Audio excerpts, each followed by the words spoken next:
Hello, നമുക്കിന്നൊരു fish കറിയാണ് ഉണ്ടാക്കുന്നത്. അപ്പം അതിന് ആദ്യം നമ്മൾ ചട്ടി അടുപ്പത്ത് വെച്ച് അതൊന്ന് ചൂടായി വരാൻ വേണ്ടിയിട്ട് നമുക്ക് വെയിറ്റ് ചെയ്യാം. അപ്പം നമ്മൾ ഇതിനകത്തേക്ക് എണ്ണ ഒന്ന് ചൂടായി വരുമ്പം നമ്മളിതിനകത്തേക്ക് ഇഞ്ചിയും വെളുത്തുള്ളിയും കൂടെയാണ് ആഡ് ചെയ്യുന്നത്. അതൊന്ന് എണ്ണയിൽ വഴറ്റിയെടുക്കാനാണ് നമ്മൾ പോകുന്നത് ആദ്യം. അപ്പം ഇപ്പം എണ്ണ ഏകദേശം ഒന്ന് മെൽറ്റൊക്കെ ആയി ചൂടായി വന്നിട്ടുണ്ട്. അപ്പോൾ ഇതിനകത്തേക്ക് നമ്മൾ ഇഞ്ചിയും വെളുത്തുള്ളിയും കൂടെ ആഡ് ചെയ്ത് കൊടുക്കുകയാണ്. എന്നിട്ട് അതൊന്ന് നന്നായിട്ട് എണ്ണയിൽ വഴറ്റി ഒന്ന് പതുക്കെ വാടി വരുമ്പോഴത്തേക്കും അതിനകത്തേക്ക് അല്പം സവോള അരിഞ്ഞതും കൂടെ ആഡ് ചെയ്ത് കൊടുക്കാൻ പോകണം. ഞാനിവിടെ ഒരു സവോള ഫുൾ എടുത്തിട്ടുണ്ട്. അതും കൂടെ അതിനകത്തേക്ക് ഇട്ട് നന്നായിട്ടൊന്ന് വഴറ്റിയെടുക്കാൻ പോവാണ്. അത്യാവശ്യം ഒന്ന് അതിൻ്റെ ആ ഒരു പച്ച ഇതൊക്കെ ഒന്ന് മാറി ഒന്ന് വഴണ്ട് വരുന്നവരെ നമ്മൾ വഴറ്റിയെടുക്കും. ഇതെന്തായാലും നമുക്ക് അരച്ചെടുക്കാനുള്ളതാണ്. അപ്പോൾ ആ ഒരു പാകത്തിൽ നമ്മൾ ഒന്നുകൂടെ നന്നായിട്ട് ഇപ്പോൾ ഈ ഒരു സ്റ്റേജിൽ ഞാൻ ഇതിനകത്തേക്ക് തക്കാളി ആഡ് ചെയ്യുകയാണ്. ഞാനൊരു തക്കാളി ഫുൾ എടുത്തിട്ടുണ്ട്. ഈ തക്കാളി ഇട്ട് നന്നായിട്ട് വീണ്ടും അത് ഒന്ന് വഴറ്റിയെടുക്കണം. അപ്പം ഈ ഒരു സ്റ്റേജിൽ അല്പം ഉപ്പും കൂടെ ആഡ് ചെയ്ത് കൊടുക്കുന്നുണ്ട്. കറിയിലേക്ക് ആവശ്യത്തിനുള്ള ഉപ്പ് നമുക്ക് ഈ ഒരു സ്റ്റേജിൽ ആഡ് ചെയ്ത് കൊടുക്കാം. അപ്പോൾ നന്നായിട്ടൊന്ന് ഇളക്കി അതൊന്ന് വഴറ്റിയെടുക്കാം.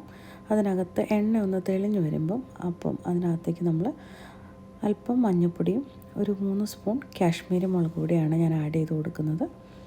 അതൊന്ന് ആഡ് ചെയ്ത് പിന്നെ ഈ മസാല ഒന്ന് അതിൻ്റെ കൂടെ നന്നായി ഇളക്കി യോജിപ്പിച്ചെടുക്കും. അപ്പോൾ ഇനി ഞാൻ തീ പതുക്കെ ഓഫ് ചെയ്യും. ഇനി തീ ഓണാക്കി വെച്ചിരുന്ന മസാലയൊക്കെ കരിഞ്ഞു പോകുന്നതുകൊണ്ട് ഈ ഒരു സ്റ്റേജിൽ നമ്മൾ തീയൊക്കെ ഓഫ് ചെയ്തിട്ട് നന്നായിട്ട് ഇളക്കി യോജിപ്പിച്ചു. ഇനി അതൊരു മിക്സിയുടെ ജാറിലേക്ക് മാറ്റി നന്നായിട്ട് അതൊന്ന് അരച്ചെടുക്കാം. നമുക്കൊരു പേസ്റ്റ് രൂപത്തിൽ നമുക്കത് അരച്ച് എടുക്കാം. അതാണ് നമ്മൾ കറിയിലേക്ക് ചേർക്കാൻ പോകുന്നത്. അതൊന്ന് തണുത്ത് ഒന്ന് അരച്ചെടുത്തിട്ട് വരാം നമുക്ക്.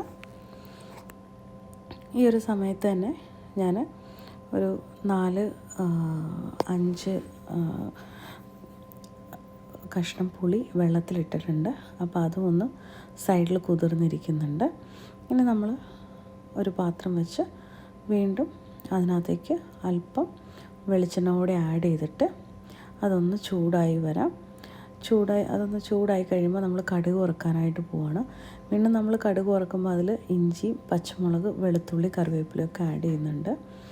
അപ്പോൾ ഈ ഒരു സ്റ്റേജിൽ അതിപ്പോൾ നന്നായിട്ട് ഒന്ന് എണ്ണയൊക്കെ ചൂടായി വന്നിട്ടുണ്ട്. അപ്പോൾ അതിനകത്തേക്ക് നമുക്ക് ഒരല്പം കടുക് ഇട്ട് കൊടുക്കാം. കടുക് ഒന്ന് പൊട്ടി വരുമ്പോൾ നമുക്ക് കുറച്ച് ഒരു അല്പം ഉലുവയും കൂടെ ഇതിനകത്തേക്ക് ആഡ് ചെയ്ത് കൊടുക്കുക. ഒരു 1/4 സ്പൂണോളം ഉലുവയും കൂടെ ഈ ഒരു എണ്ണയിലേക്ക് ആഡ് ചെയ്ത് കൊടുക്കാം. അപ്പോൾ കടുക് ഏകദേശം പൊട്ടി വന്നിട്ടുണ്ട്. അപ്പോൾ ഇതിനകത്തേക്ക് ഉലുവ ഇട്ട് കൊടുക്കാം. ഇനി ഇതിനകത്തേക്ക് നമ്മൾ ഓൾറെഡി എടുത്തരിഞ്ഞ് വെച്ചിരിക്കുന്ന ഇഞ്ചിയും പച്ചമുളകും വെളുത്തുള്ളിയും കറിവേപ്പിലയും കൂടെ ഇട്ട് അതൊന്ന് മൂപ്പിച്ചെടുക്കാം.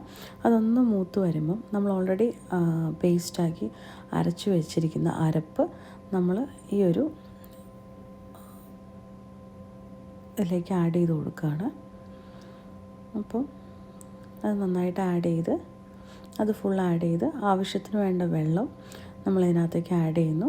അപ്പോൾ നമ്മൾ ഓൾറെഡി പുളി ഇട്ട് വെച്ചിരിക്കുന്ന ആ പുളിയും ഒക്കെ നമ്മൾ ആഡ് ചെയ്ത് ഇനി ഇതിനെ ഒന്ന് നമ്മൾ തിളയ്ക്കാനായിട്ട് വിടുവാണ്. അപ്പം ഞാൻ ഇതിനകത്തേക്ക് ഇനി വീണ്ടും ഒരു 2 എൻ്റെ കയ്യിലിരിക്കുന്ന ആ ബൗളിന് ഒരു 2 ബൗളോളം വെള്ളം കൂടെ ഞാൻ ആഡ് ചെയ്യുന്നുണ്ട്.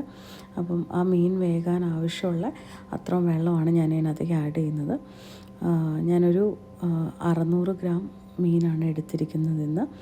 അപ്പം ഇതിനകത്തേക്ക് വീണ്ടും ആവശ്യത്തിന് വെള്ളം ഒഴിച്ച് കൊടുത്ത് മീനൊക്കെ നമുക്ക് മുങ്ങിക്കിടക്കാൻ പാകത്തിനുള്ള വെള്ളം ഒഴിച്ച് കൊടുക്കണം. അപ്പം ഞാനതെല്ലാം വെള്ളം ഒഴിച്ച് കൊടുക്കുന്നു. ആ വെള്ളം ഒഴിച്ചിട്ട് നമ്മൾ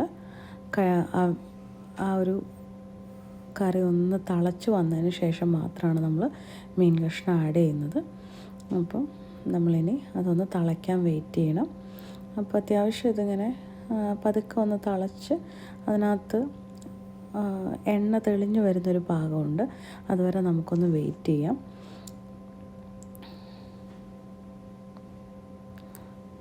അപ്പം ഈ ഒരു സമയത്ത് കറിയിൽ ആവശ്യത്തിന് ഉപ്പ് എന്തെങ്കിലും വേണമെങ്കിൽ നമുക്ക് ആഡ് ചെയ്ത് കൊടുക്കാം. അപ്പം ഇപ്പം നന്നായിട്ട് തിളച്ച് സൈഡിൽ എണ്ണ തെളിഞ്ഞു വന്നു തുടങ്ങി. അപ്പോൾ ഈ ഒരു സ്റ്റേജിൽ നമുക്ക് അതിനകത്തേക്ക് നമ്മൾ ക്ലീൻ ചെയ്ത് വെച്ചിട്ടുള്ള മീൻ കഷ്ണങ്ങൾ ആഡ് ചെയ്ത് കൊടുക്കാം. ഞാൻ ഇവിടെ ഫ്രോസൺ മീനാണ് യൂസ് ചെയ്യുന്നത്. നമുക്ക് അത് കഴുകി വൃത്തിയാക്കിയിരിക്കുന്നത് നമ്മൾ ഇതിനകത്തേക്ക് ആഡ് ചെയ്ത് കൊടുക്കുകയാണ്. ഇനി നമ്മൾ ഇപ്പോൾ ഇളക്കുന്നൊന്നുമില്ല. നമ്മൾ ഓൾറെഡി ഇതിൻ്റെ ഉപ്പും കാര്യങ്ങളൊക്കെ നോക്കിയതായിരുന്നു. അതെല്ലാം പാകത്തിനാണ് എന്നുള്ളത് നമ്മൾ ഉറപ്പ് വരുത്തിയതാണ്, ഉപ്പും പുളിയും കാര്യങ്ങളൊക്കെ. അപ്പം നമ്മളിനി ആ മീൻ ഇട്ട് വെച്ചിട്ട് അത് നന്നായിട്ട് തിളപ്പിച്ചെടുക്കുന്ന മാത്രമേ ഉള്ളൂ. ഇനി ഈ ഒരു സ്റ്റേജിൽ നന്നായിട്ട് തിളച്ച് വന്നിട്ടുണ്ട്. അപ്പോൾ നമ്മുടെ മീൻ കറി എണ്ണയൊക്കെ തെളിഞ്ഞ് റെഡി ആയിട്ടുണ്ട്. Thank you for watching.